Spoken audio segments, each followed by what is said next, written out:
విశ్వావసనామ సంవత్సర ద్వాదశ రాశి ఫలితాలలో భాగంగా చివరిదైనటువంటి మీనరాశి యొక్క ఫలితాలను ఇప్పుడు మనము తెలుసుకుందాము. ఈ మీనరాశి అనగా పూర్వభద్ర నక్షత్రం 4వ పాదము, ఉత్తరాభద్ర నక్షత్రం 1, 2, 3, 4 పాదాలు, రేవతి నక్షత్రం 4 పాదాలు కూడా మీనరాశి కిందకి వస్తాయి అని కూడా మనం చెప్పవచ్చును. అంటే పేర్ల ప్రకారంగా చూసుకుంటే ది అనే అక్షరంతో దూ కానీ శాఖ అని దే దో ఈ అక్షరాల్లో ఈ అక్షరాలు ఉన్నటువంటి వారంతా కూడా మీనరాశి జాతకుల కింద కూడా లెక్క వేసుకోవచ్చును. ఈ యొక్క మీనరాశి వారికి సంవత్సరము ఆదాయం 5, వ్యయం 5గా కూడా గోచరిస్తూ ఉన్నది. రాజపూజ్యం 3, అవమానం 1 కింద కూడాను మనం చెప్పవచ్చును. అంటే రాబడికి సమానమైన ఖర్చు ఈ సంవత్సరంలో కనపడుతూ ఉన్నది. రాజపూజ్యం 3, అవమానం 1 అనగా సంఘంలో కూడా కొద్దిగా గౌరవ మర్యాదలు ఎక్కువగానే ఉండేటువంటి పరిస్థితి ఆ యొక్క మీనరాశి వారికి గోచరిస్తుంది అని మనం చెప్పుకోవచ్చు. ఈ సంవత్సరంలో ఈ యొక్క గ్రహగతులు మీనరాశి వారికి గ్రహగతులు ఏ రకంగా కూడా ఉన్నాయి అన్నది ఇప్పుడు మనం ఒకసారి పరిశీలన చేద్దాము. రవి ఈ సంవత్సరం అంటే 15/6/2025 అంటే ఈ సంవత్సరం జూన్ 15 నుంచి జూలై 16 వరకు కూడా అర్ధాష్టమంలోను, ఆ తర్వాత అక్టోబర్ 18 నుంచి కూడా అక్టోబర్ 18 నుంచి నవంబర్ 16 వరకు అష్టమ స్థానంలోను, ఆ తర్వాత వచ్చే సంవత్సరం ఫిబ్రవరి నుంచి కూడా సంవత్సరం ఆఖరి వరకు కూడా ద్వాదశ జన్మస్థానాల్లో కూడా రవి సంచారము గోచరిస్తుంది అని చెప్పుకోవచ్చు. అలాగే కుజుడు సెప్టెంబర్ 12 నుంచి కూడా అక్టోబర్ 26 వరకు అష్టమ స్థానంలోను, ఆ తర్వాత వచ్చే సంవత్సరం ఆ యొక్క 23 అంటే ఫిబ్రవరి 23 నుంచి కూడా చివరి వరకు ఆ సంవత్సర అంతం వరకు కూడా ద్వాదశ స్థానంలోను కుజుడు యొక్క సంచారము, ఆ తర్వాత గురుడి సంవత్సరం అంతా కూడా అర్ధాష్టమంలోను, శని ఈ సంవత్సరం ఏలినాటి శని కింద, రాహు ద్వాదశ స్థానంలోను, కేతు ఈ సంవత్సరం అంతా కూడా శుభకారకంగా కూడాను చెప్పవచ్చును.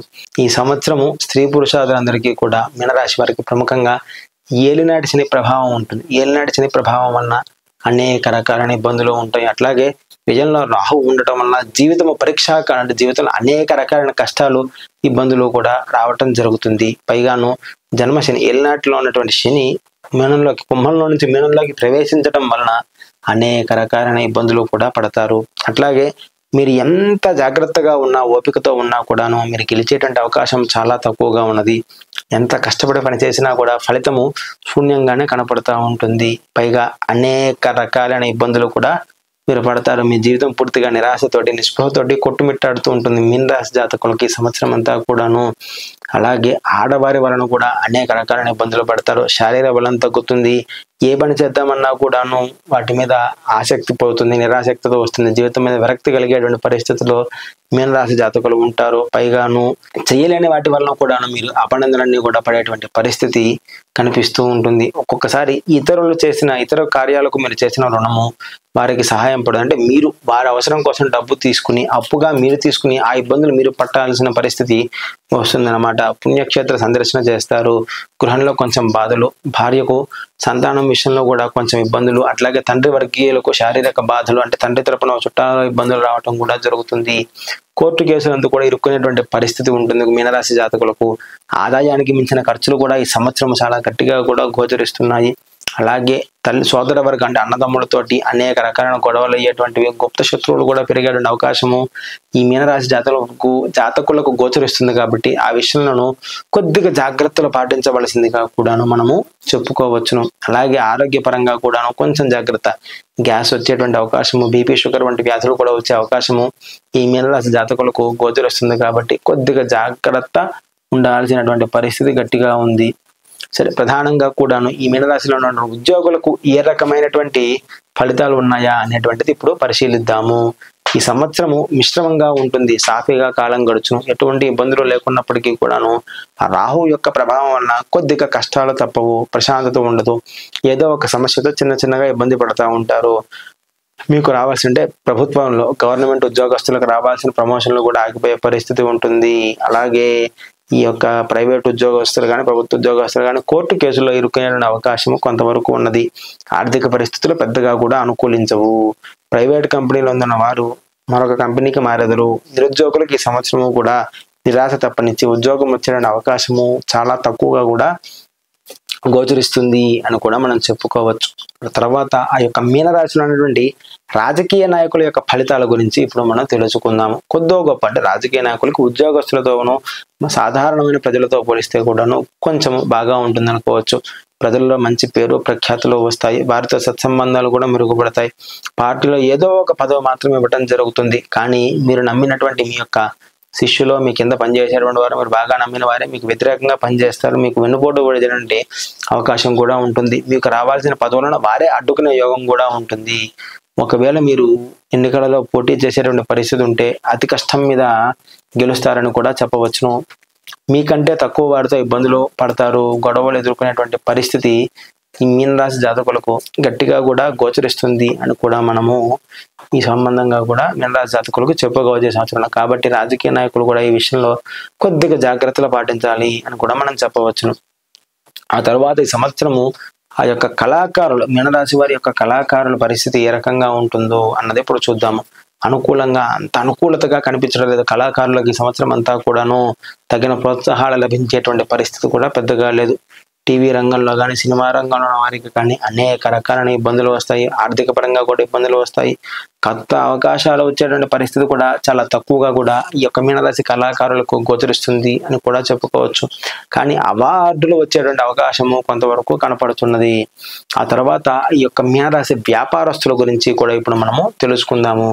వ్యాపారస్తులకు కొంతమందికి అనుకూలించినప్పటికీ కూడా మరి కొంతమందికి అంతగా అనుకూలంగా అనిపించలేనటువంటి పరిస్థితి ఉంది. కిరాణా వ్యాపారులకు మాత్రము కొద్దిగా ఈ సంవత్సరం బాగానే ఉంటుంది.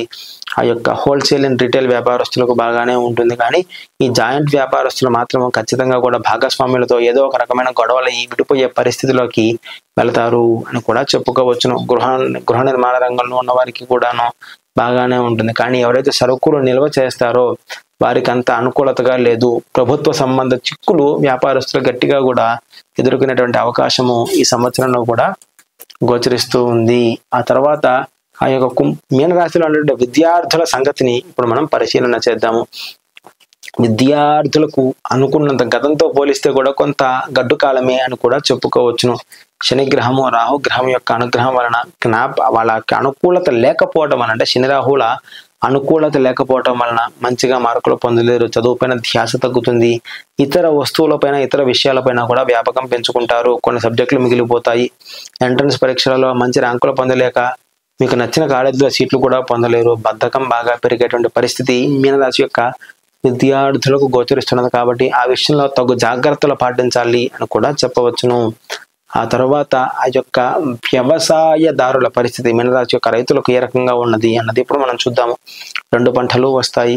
పంట దిగుబడి సమానంగా ఉంటుంది. అధికంగా లాభాలు రాకపోయినా కూడా నష్టాలు వచ్చే పరిస్థితి చాలా చాలా తక్కువగా ఉంటుంది. అంటే 100 రూపాయలు పెట్టుబడి పెడితే 95 రూపాయలు లాభం వచ్చి కేవలం 5 రూపాయల నష్టంతో బయటపడేటువంటి పరిస్థితి ఆ యొక్క మీనరాశి రైతులకు ఈ సంవత్సరం కొద్దిగా గోచరిస్తూ ఉంటుంది. నెమ్మదిగా నిలదొక్కుంటారు. కొంతమేర చేపలు కానీ రొయ్యల చెరువుల వారికి కానీ కొద్దిగా అనుకూలత ఉంటుంది అందరితో పోలిస్తేను. అలాగే ఎక్కువ కాకపోయినా లాభాలు వస్తాయి. పౌల్ట్రీ రంగం వారికి కూడా, అంటే ఈ యొక్క కోళ్ల పెంపకదారులకు కూడా కొంతవరకు బాగానే ఉంటుంది అని చెప్పుకోవచ్చు. ఈ సంవత్సరము మీనరాశి యొక్క స్త్రీలకు చాలా గడ్డు కాలమే అని కూడా చెప్పుకోవచ్చును. అనేక రకాల ఇబ్బందులు, ఏలినాటి శని ప్రభావము, అలాగే ఆ యొక్క గోచార ప్రకారము ద్వాదశంలో రాహు యొక్క ప్రభావం చాలా గట్టిగా ఉండటం వల్ల చాలా ఇబ్బందులు వస్తాయి. మీ మాటకు విలువ ఉండదు. మిమ్మల్ని గౌరవించేవారు కూడా చాలా తగ్గుతారు అని చెప్పుకోవచ్చు. అనేక రకాలైన అవమానాలు ఈ కుటుంబ పరంగా కానీ ఉద్యోగ పరంగా కానీ ఎన్నో ఇబ్బందులు పడాల్సిన పరిస్థితి ఉంటుంది. మిమ్మల్ని నమ్మిన వారే మిమ్మల్ని మోసం చేస్తారు. కుటుంబంలో అశాంతి, ఆరోగ్య భంగాలు, ఆపరేషన్లు అయ్యేటువంటి యోగం కూడాను ఉంది అని చెప్పుకోవచ్చు. భార్యాభర్తల మధ్య మాటల పట్టింపులు, అశాంతి, ఆరోగ్య భంగాలు, అలాగే అనేక రకాలైన ఇబ్బందులు కూడా మీకు వస్తాయి. అట్లాగే మీ యొక్క తల్లిదండ్రుల ఆరోగ్యం కూడా కొద్దిగా క్షీణించేటువంటి అవకాశం ఎక్కువగా ఉంది అని కూడా చెప్పుకోవచ్చును. కుటుంబాలకు దూరంగా ఉండవలసి రావటము, ఉద్యోగం దూర ప్రాంతాలకు ప్రమోషన్లు అవ్వటం కూడాను ఉంటుంది. కాబట్టి కొద్దిగా తగు జాగ్రత్తలు పాటించాలి అని కూడా చెప్పుకోవచ్చు. వివాహానికి కాని స్త్రీలకు ఈ సంవత్సరము కూడా వివాహం జరిగి నూతన బాంధవ్యాలు ఏర్పడేటువంటి అవకాశం కూడా కొద్దిగా తక్కువగా ఉందనే చెప్పుకోవచ్చు. మొత్తం మీద ఈ రాశి స్త్రీ పురుషులకు ఏలినాటి శని ప్రభావం వలన, ద్వాదశ రాహు ప్రభావం వలన కూడా జీవితం పరీక్షా కాలమా అన్నట్లు ఉంటుంది. మీలో గల నేర్పు, మీ తెలివితేటలు, కొద్దిగా దైవ బలం వలన మాత్రమే కూడాను మీరు కష్టాల నుంచి కూడా బయటపడగలరు అని కూడా మనం చెప్పుకోవచ్చును. దానితో పాటు ఈ మొత్తం మీద ఈ రాశి స్త్రీ పురుషులు ఈ సంవత్సరం అంతా కూడాను శుభ్రంగా కూడాను ఆ ఏలినాటి శని ప్రభావం, ఏలినాటి శని దోషము ప్రభావం గట్టిగా ఉంది కాబట్టి దానికి ప్రీతిగా కూడాను ఆ యొక్క శనికి తైలాభిషేకము, శనిగ్రహానికి జపాలు, హోమాదులు చేయించుకోవటము, లేదా దగ్గరలో నుండి ఆంజనేయ స్వామి గుడికి వెళ్ళి ప్రదక్షిణాలు, పూజలు చేయించుకున్న ఆ ద్వాదశ జన్మంలో ఉన్నది ఆ జన్మజాతక ప్రకారం కాకుండా గోచార ప్రకారం ద్వాదశంలో ఉన్న రాహు ఇబ్బందులు కూడా తొలగిపోవాలన్నా కూడా దగ్గరలో ఉన్న అమ్మవారి గుడికి వెళ్ళి పూజ చేయించుకోవటము, రాహు కర్చన ఆరాధన కార్యక్రమాలు, జపాదులు, హోమం చేయించుకున్న చాలా చక్కటి ఫలితాన్ని కూడా వీరు అనుభవించగలరు. ఉన్న కష్టాలు ఏలనాటి శని ప్రభావం వల్ల వచ్చే కష్టాలన్నీ కూడా తొలగించుకోగలరు అని కూడా మనము ఈ సందర్భంగా కూడా చెప్పవచ్చును.